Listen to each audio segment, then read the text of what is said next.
You are watching Rahinijar TV with Ilama Sayyid Abdul Basit Bukhari. ایک حدیث پاک ہے، یہ ایمان کو جلا بخشنے والی ہے، اس کو ذرا آپ دل کے کانوں سے سماعت کیجئے گا۔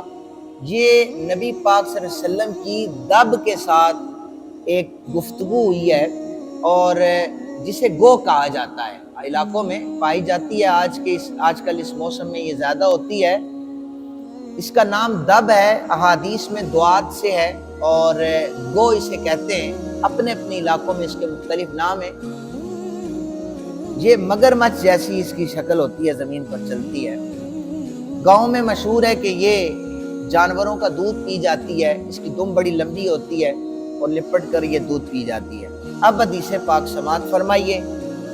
حضرت عمر بن خطاب کہتے ہیں، ایک مرتبہ ہم آقا کریم صلی اللہ علیہ وسلم کی محفل میں موجود تھے، بنو سلیم کا ایک شخص آیا، اس نے ایک گو کا شکار کیا ہوا تھا اور اسے اپنی آستین میں چھپایا ہوا تھا، اسے اپنی قیام گاہ کی طرف لے کے جا رہا تھا۔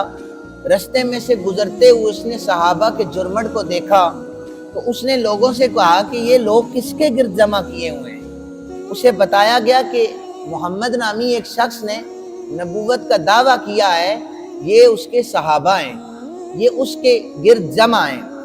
وہ شخص وہاں پہ کھڑا ہو گیا، کہنے لگا، اے محمد، اب حدیث کے الفاظ سنیے گا، اے محمد صلی اللہ علیہ وسلم، کسی عورت کا بیٹا تم سے بڑھ کر جھوٹا اور مجھے ناپسند نہیں ہو سکتا۔ اگر مجھے اس بات کا ڈر نہ ہوتا کہ میری قوم مجھے جلد باز کہے تو میں تمہیں قتل کر دیتا اور تمہارے قتل سے لوگوں کو خوش کرتا۔ حضرت عمر فاروق رضی اللہ تعالیٰ عنہ نے نیام سے تلوار کو نکالا اور عرض کرنے لگے، کملی والے آقا مجھے اجازت دیں، اس بدبخت کا سر قلم کرنا چاہتا ہوں۔ آقا کریم صلی اللہ علیہ وسلم نے منع فرمایا کہ عمر ذرا بیٹھ جاؤ۔ وہ آقا کریم صلی اللہ علیہ وسلم کی طرف متوجہ ہوا، کہنے لگا، مجھے لات و عزا کی قسم ہے، میں تم پر ایمان نہیں لا سکتا۔ آقا کریم صلی اللہ علیہ وسلم نے پوچھا، اے عرابی، کس چیز نے اس بات پر ابھارا ہے کہ تم میری مجلس میں آ کر اس انداز سے گفتگو کرو؟ اس نے بے ادبی سے آقا کریم صلی اللہ علیہ وسلم سے کہا، کیا تم بھی میرے ساتھ ایسے ہی گفتگو کرو گے؟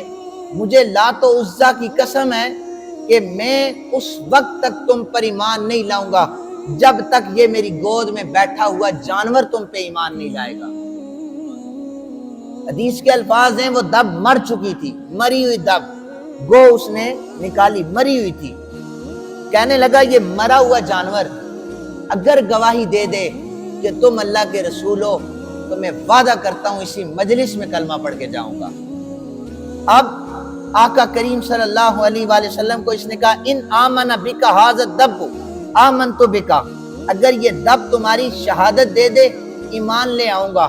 آقا کریم صلی اللہ علیہ وسلم نے فقال رسول اللہ صلی اللہ علیہ وآلہ وسلم، یا دب، حضور نے بلایا اس مرے ہوئے جانور کو، فتکلم الدب بکلام، اس دب نے، مرے ہوئے جانور نے کلام شروع کر دیا، عربی مبین، اس نے عربی میں فصیح و بلیغ کلام کیا، دب نے فصیح و بلیغ کلام کیا، فہمہ القوم جمیعا، ایسا کلام تھا کہ عربی جو قریب لوگ تھے ہر بندہ اسے سمجھ رہا تھا۔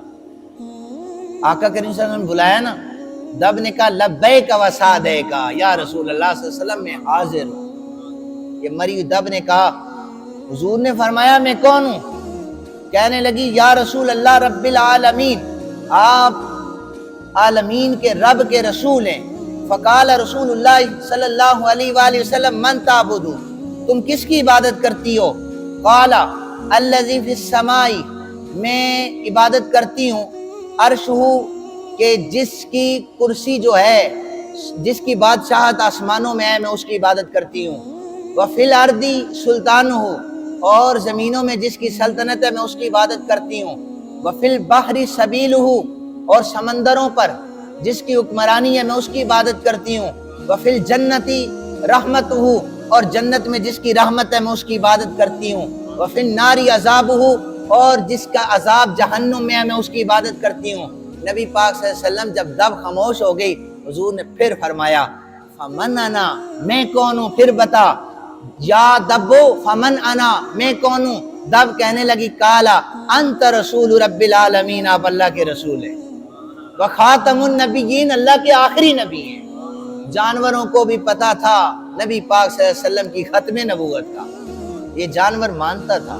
خاتم النبیین، آپ اللہ کے آخری رسول ہیں۔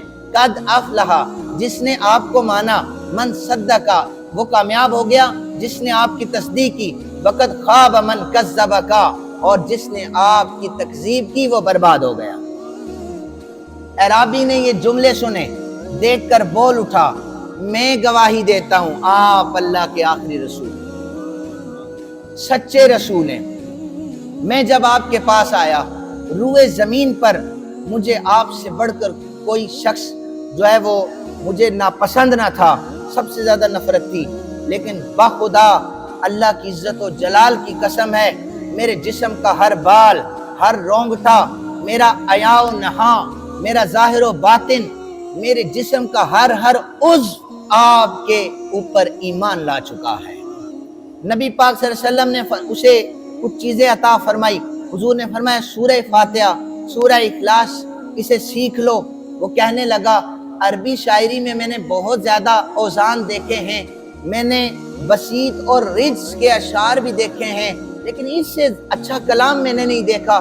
آقا کریم صلی اللہ علیہ وسلم نے فرمایا کہ یہ کسی شاعر کا کلام نہیں ہے، یہ اللہ کا کلام ہے، اور جب تم نے ایک مرتبہ اس سورہ اخلاص کو پڑھ لیا ہے تو 1/3 قرآن پڑھنے کا ثواب اللہ نے تمہیں عطا کر دیا ہے۔ سنیے گا ذرا، نبی پاک صلی اللہ علیہ وسلم نے صحابہ سے فرمایا مدد کرو اس کی، صحابہ کرام نے اسے اتنا مال دیا کہ وہ بے نیاز ہو گیا، پھر اسے مال کی ضرورت نہ پڑی۔ عبد الرحمن بن عوف کھڑے ہو گئے، سب سے زیادہ مالدار صحابی ہیں حضرت عبد الرحمن بن عوف، عشرہ مبشرہ میں سے ہیں، کھڑے ہو گئے، کہنے لگے حضور میں ایک اونٹنی اسے دے کر اللہ کا قرب حاصل کرنا چاہتا ہوں۔ یہ اونٹنی فارسی النسل اونٹنی سے چھوٹی اور عربی النسل سے تھوڑی سی بڑی اور 10 ماہ کی حاملہ اونٹنی تھی، اتنی اہم اس کی جو ہے قیمت تھی، وہ حضرت عبد الرحمن بن عوف نے بیان دے دی۔ آقا کریم صلی اللہ علیہ وآلہ وسلم نے فرمایا عبد الرحمن تم نے اونٹنی کی صفات بیان کر کے اسے دی ہے، اب سنو ذرا، تم نے کہا ہے کہ اللہ کی رضا کی خاطر، سنو میں اس رب کی بارگاہ سے جو عطا ہوگا اب وہ اونٹنی کی صفات میں بیان کرتا ہوں۔ فرمایا اپنے اس صحابی اعرابی بھائی کی مدد تم نے اونٹنی سے کی ہے، تو جو اونٹنی اللہ کی بارگاہ سے تمہیں عطا ہوگی میں وہ بتاتا ہوں، وہ سوراخ دار موتیوں کی اونٹنی تمہیں ملے گی جس کے پاؤں سبز زمرد کے ہوں گے اور جس کے گردن زرد زبرجد کی ہوگی اور اس پر کجاوا ہوگا جو ریشم کا بنا ہوا ہوگا، وہ پل صراط سے تمہیں بجلی کی طرح تمہیں پار کروا دے گی۔ پھر وہ اعرابی نبی پاک صلی اللہ علیہ وسلم کی بارگاہ سے نکلا، راستے میں اسے 1000 اعرابی اور ملا۔ اس نے کہا کدھر جا رہے ہو؟ 1000 سوار تھے، 1000 سوار، یہ واحد قبیلہ تھا، یہ بنو سلیم کا۔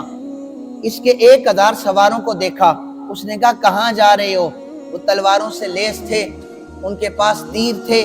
وہ اعرابی کہنے لگے، جتنے بھی اعرابی تھے کہنے لگے ہم آج اس سے انتقام لینے جا رہے ہیں جو کذب بیانی کرتا ہے، جس نے نبوت کا جھوٹا دعویٰ کیا ہے، ہم اس سے انتقام لینے جا رہے ہیں۔ وہ اعرابی نیچے اترا، کہنے لگا اسی ارادے سے میں بھی آگے گیا تھا، لیکن یہ دیکھ رہے ہو میرے گود میں مری ہوئی دب گو کو دیکھ رہے ہو، اس نے کلمہ پڑھا ہے، اس نے گواہی دی ہے۔ انہوں نے کہا اچھا ہمیں بھی دکھاؤ۔ دب نے کلمہ پڑھا، 1000 اعرابی وہ دوڑ کر رسالت مآب صلی اللہ علیہ وسلم کے قدموں میں حاضر ہوا، سب نے جا کر کلمہ پڑھ لیا۔ نبی پاک صلی اللہ علیہ وسلم کو پتہ چلا، آپ باہر تشریف لائے۔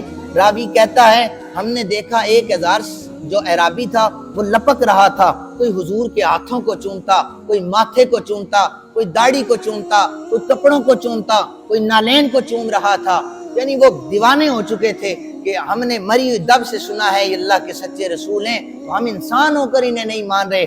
سب نے کلمہ پڑھا۔ آقا کریم صلی اللہ علیہ وآلہ وسلم نے فرمایا تم سارے میرے خالد بن ولید کے جھنڈے تلے ہوگے، بنو سلیم کے یہ واحد لوگ تھے کہ 1000 عرابی نے بیک وقت آقا کے ہاتھ پر کلمہ پڑھا۔ یہ محبت تھی دب کی، اس کی گواہی تھی جس کی وجہ سے انہوں نے اسلام قبول کیا۔ اللہ تعالیٰ سے دعا ہے اللہ تعالیٰ ہمیں بھی آقا کریم صلی اللہ علیہ وسلم سے محبت کرنے کی توفیق عطا فرمائے۔ وما علینا